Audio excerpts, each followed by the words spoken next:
Excitement filled the air of the kingdom of far, far away. After years and years of waiting, the king was blessed with a daughter, his royal princess. The king was obsessed with this little baby. He wouldn't put her down for a moment. From the time she was a little baby, and as she graduated into the toddler stage, and then the young school-aged child, he was with her, she was by his side from morning till night. She was the light of his life. As she matured and entered into adolescence, the king worked overtime to impart in her his values, what was close to him. He tried to teach her what's right and what's wrong. And at long last, the time came, she was ready for marriage. Many suitors showed up. A prince from another town, somewhere probably far, far away, shows up, and the king agrees to give his daughter's hand to him in marriage. The day of the wedding arrives, and the king calls the prince over, his soon-to-be son-in-law over, and says, there's just one condition here. Conditions, right? Mm-hmm. And he says the condition is that I know and I understand that you're going to live and you're going to assume your father's throne one day. But I want to be welcome 24/7, 365 forever for the rest of my life in your house and in your palace. And not only do I want to be welcome, I want a permanent residence established, that's upkept, that's maintained, that's clean, that's fresh, and that there's a full slew of servants attending to it. Whether I'm there or whether I'm not there, food should be made. The prince consented. Mazel tov. They get married. V'asu li mikdash v'shachanti b'seicham, says the pasuk in this week's parsha. You should make for me a dwelling place, a mishkan, and I will dwell in it. Hashem promises us, Hashem assures us that if we just clear a little bit of room in our hearts, He'll be there. And it's not because He doesn't have another place to live. Hashem, before the world was created, after this world is over, we don't know what's going to happen. But Hashem's been living up high for forever. Haya, hayva, v'yiyah. He always was, is, and will be.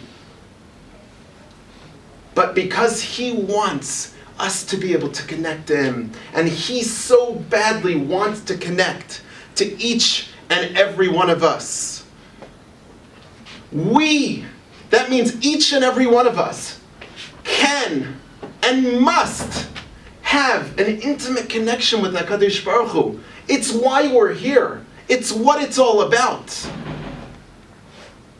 So, what are some practical suggestions? So last time I had the opportunity to be here, we spoke about taking a step back. Just pausing, just freezing. Today we're just moving and shaking from morning till night. It's so hard to make space. We're so busy. Suggestion number one, let's slow down a little bit. It doesn't mean be lazy. It means let's slow down, let's clear some space. Let's make some room. We have to become assertive in ensuring that this relationship happens so that we can feel the connection. We have to be proactive.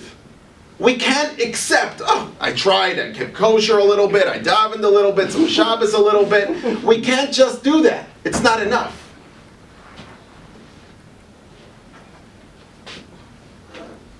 Last week, Tuesday night, I had to travel to North Carolina. So I go show up to the airport and I'm on time for the first time in my life. And of course, when I'm on time, delay. Finally, the flight is canceled. So, frustrating as it is, as the next 2 days, Wednesday and Thursday, I had 11 meetings lined up. But I go outside and I take a taxi back to my in-laws. I figured I'll crash there and come back the next morning. I get into a taxi, there's an Indian taxi driver. The taxi driver, so I'm friendly. So where are you from? You're married, you're this, you have a family, you like America, you hate America, talk to me, what's going on? And he tells me that he's living in America, he's married, he doesn't have children yet. America won't let his wife come and join him. He's living in this house with a bunch of other bachelors. He's going crazy, he's going out of his mind. But he has a wife, and he's got a big family over there, and he must support them. He's away from his family for 10 years. For 10 years. I was inspired. I'm like, perhaps that's why I missed the flight.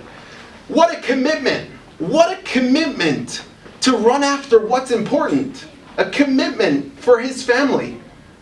If we take just a little bit of that commitment, right? And this isn't Indian taxi drivers. You know, we could step it up a little bit. But if we make that commitment to ourselves, that we're going to make room in each and every one of our hearts for HaKadosh Baruch Hu, no doubt that we will succeed. This young princess is each and every one of us. God is obsessed with us. He's crazy over us. Wherever we find ourselves, whether we're down in the dumps, whether we're busy with this Aveira or that Aveira, however we feel inside, we have to know and believe that Hashem is obsessed with us. He loves us. He's crazy over us. And He wants us to succeed. And He's there for us no matter what. We have to walk around and take the time to remind ourselves that we're princesses, or maybe princes. So Hashem should help us and bless us that we actually merit feeling this deep and meaningful connection that we all can and should and will have with Hashem's Son.